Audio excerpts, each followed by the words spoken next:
Hello guys, welcome back to my channel. তোমরা সবাই কেমন আছো? আশা করছি ভীষণ ভালো আছো। আর আমিও কিন্তু খুব ভালো আছি। খুব ভালো আছি বলবো না, কারণ আজকে ব্লগটা একটু মন খারাপ নিয়ে শুরু করেছিলাম। কারণ আজকে সানাদের বাড়ি চলে যাওয়ার দিন, মানে বড়দিদা বাড়ি চলে যাবে আজকে বিকালে। তো সেই জন্য মনটা এত খারাপ, মানে কি বলবো। সেই জন্য আমি আর শুয়ে থাকতে পারিনি। সানার সাথে সকাল সকাল ঘুম থেকে উঠে পড়েছে 7টার সময় করে। সানা যতদিন ছিল মোটামুটি আমি সকাল সকালই ঘুম থেকে উঠে পড়েছিলাম। যে মেয়েটা 10টা সাড়ে 10টার সময় ঘুম থেকে উঠে, তাছাড়া ঘুম আগে ভাঙেই না, সে কিন্তু সানা আসার সময় 7টার সময় 7:30টার সময় উঠে পড়ছিল। তো সেই কারণে আমি এই সকালের আড্ডাটা একটু জয়েন হতে পারছিলাম না। কোনো দিন আমি সকালের আড্ডাতে এরকমভাবে জয়েন হইনি, মিস করে যাই সব সময়। ওরা সবাই মিলে সকালে চা মুড়ি খায়, গল্প করে বসে বসে। আমি তো তখন ঘুমাই, আমার তখন মাঝরাত বলতে গেলে চলে, কারণ আমি ঘুমাই 4টের সময়। তো সেই কারণেই তো যাই হোক, সানা কটার দিন থাকাকালীন আমি সকালবেলাতে উঠেছিলাম, বেশ ভালোই লাগছিল।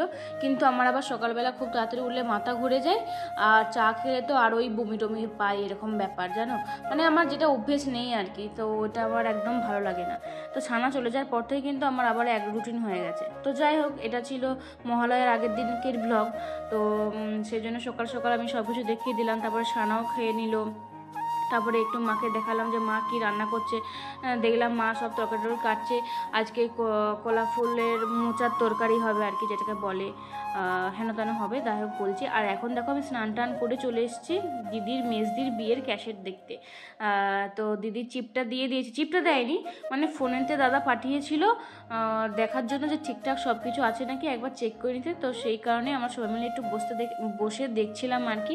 তো ওরা দেখছিল, আমি তারপরে চান করে বেরিয়ে আসলাম। আমি তাড়াতাড়ি করে চান করে নিয়েছিলাম আজকে, যাতে শান্তি করে দেখতে পারি।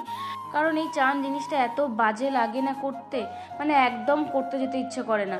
মনে হয় এটা করে নেওয়ার পর মনে হয় মানে ভীষণ বড় কাজ একটা সেরে ফেলেছি, আর কোনো কাজ নেই, আমি একদম ঝাড়া হাত পাই, এরকম ব্যাপার। তো সেই কারণেই তাড়াতাড়ি করে নিয়েছিলাম, যাতে সানার সাথে অনেকক্ষণ খেলতে পারি, আজকে টাইমটা কাটাতে পারি, আর বিয়ের কাছেটা সুন্দর করে দেখতে পারি। তো মোটামুটি আমাদের দেখা কমপ্লিট হয়ে গেছে। এদিকে বাবাও বাড়ি চলে এসেছে, আর সানার সাথে আমি খেলছিলাম। আর সানাকে যেই বাবা ডাকছে তখন কিন্তু আসেন, যেই বাবা টাকাটা দিচ্ছে তখন দেখো ছুটতে কিন্তু দাদুর কাছে চলে গেল টাকাটা নিতে।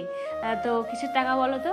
আসলে ওই যে জন্মদিন বললাম না সানার জন্মদিনের দিনে, মানে কিছুই তো আমরা দিইনি সেরকমভাবে। তো বাবা কিনে আনার সময় পাইনি, তো বাবা ওই 1000 টাকা দিয়েছে আর কি সানাকে, জন্মদিনের আশীর্বাদ হিসাবে, উপহার হিসাবে। তো সানা তো খুব খুশি। তাই বড়দি বলছে, হ্যাঁ এমনিতে আসা নেই, টাকাটা খুব চিনিস বল তুই, টাকাটা খুব চিনিস। আমি তাই বলছি, টাকা এখন সবাই চেনে। আর এদিকে দিদাও এসছে ওকে টাকা দিতে, 200 টাকা দিয়ে দিল হাতে। ও তো খুব খুশি, তাই একটু আদরও করে নিচ্ছে। জন্মদিনটাতে মেয়েটা বাড়িতে থাকলে মামা বাড়িতে খুব ভালো হতো, কিন্তু ওর ঠাকুমাও চায় যে ওর বাড়িতেও থাকুক, তো ওর নিজের বাড়িতে থাকুক। তো সেই কারণে, আর তারপরে ওর বাবাও আসবে আর কি, তার জন্য আরও চলে যাচ্ছে। তো আবারও আসবে, সেই লক্ষ্মী পুজোর জন্য আমাদেরকে ওয়েট করতে হবে। আর এদিকে আমি বলছি যে আমাকে টাকা দাও, একটা টাকা দাও। ও কোনটা ধরবে কোনটা ছাড়বে বুঝতে পারছে না, সব উড়ে চলে যাচ্ছে। আমি সমানে বলছি একটা দাও, একটা দাও, দেখি দেয় কিনা, সানা আমাকে দেয় কিনা। তো দেখলাম যে হ্যাঁ দিল আমাকে, বাকি কাউকে দেয়নি জানো। বাবা চাইছে বা ওর মা চাইছে, আমার ভাই চাইছিল, মানে ওর মামা চাইছে, কাউকে কিন্তু দেয়নি। দিচ্ছে আবার নিয়ে নিচ্ছে, এই দেখো ওকে জোর করে মানে টেনে ধরে আছে। আবার আবার আবার বলছে না না নেবো না, দেবো না, নিবে দেবো না। এই দেখো কেমন করছে দেখছো মামার সাথে মায়ের সাথে, কিন্তু আমাকে চুপচাপ দিয়ে দিল। কি ভালো মেয়ে, সেজন্যই বলছে চলে আমাদের কাছে কেউ টাকা নিতে পারবে না, তাড়াতাড়ি চলে আমার কাছে।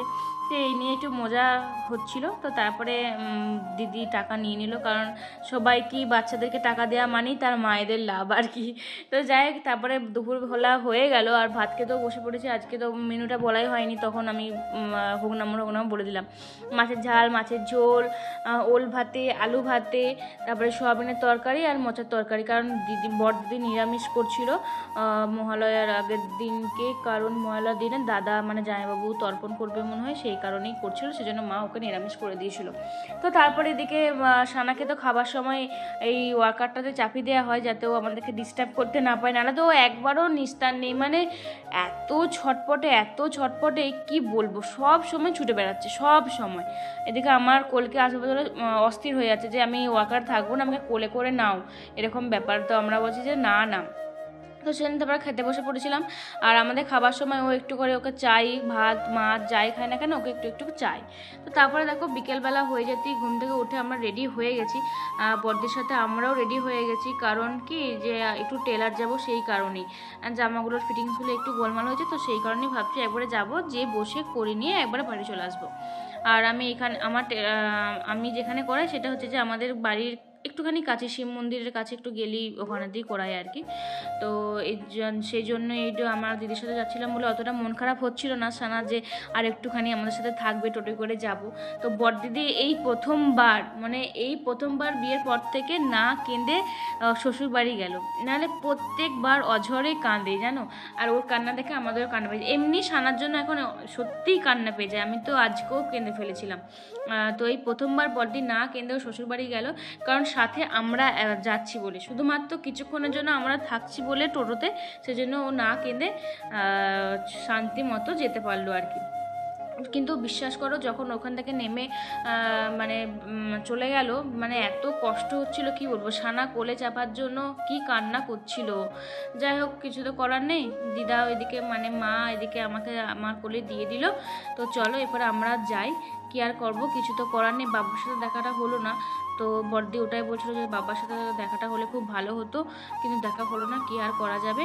তো চলো দুর্গা দুর্গা করে আমরা বেরিয়ে পড়ি। আর বড়দিদিরও টেলারে একটু কাজ আছে, ও টাকা পয়সা দিয়ে দিবে আর কিছু জামাও দিয়ে দিবে করার জন্য। আর তো বেশি দেরি নেই বলো না পুজো, যদি এরপরে দেরি হয়ে যায় আর তো দিতেও লেট করবে, তো সেই কারণেই আরও তাড়াতাড়ি করা আর কি। তারপরে যদি আবার ভুলভাল হয় তখন আবারও দিতে যেতে হবে। তো দেখো বলতে বলতে কিন্তু রাস্তায় বাবার সাথে দেখা হয়েই গেছে। আসলে বলে না, যদি টান থাকে অবশ্যই দেখা হবেই, যদি মনে মনে চাওয়া হয়। তো সেই কারণে এদিকে বাবা বড়দিকে কি একটা দিয়ে দিল। আর সানার জন্য দেখা একটা চকলেট এনেছে, পার্ক চকলেট এনেছে একটা, আর একটা ডায়েরি মিল্ক এনেছে। আমার তো খুব ভালো লাগে দুটো চকলেটই, আর বড়দিদিও খুব মানে ভালোবাসে চকলেট খেতে, তো সানাকেই দিয়ে দিল। সানার মানি এখন বড়দিদির আর কি। তো বাবা ওইদিকে ওকে একটু হামি খেয়ে নিল।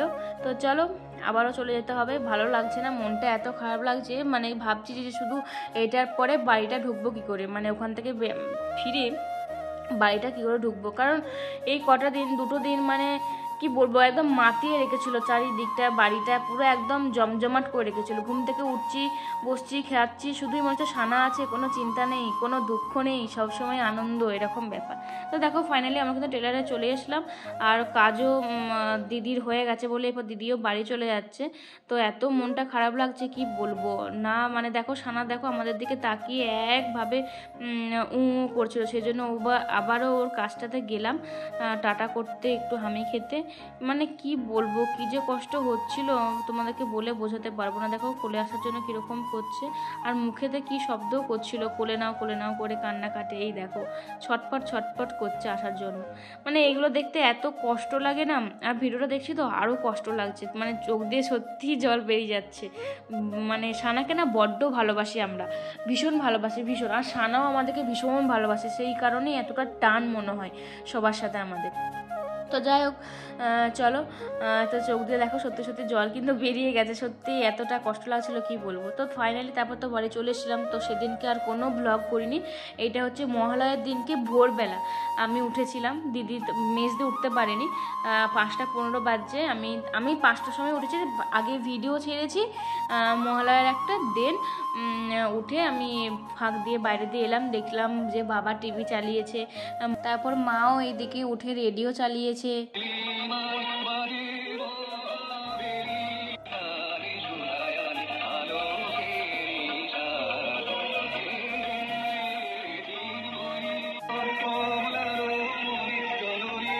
বেশ ভালো লাগছিল সকালবেলাটা ঘুম থেকে উঠে এই রেডিওটা শুনতে, ভীষণ ভালো লাগে।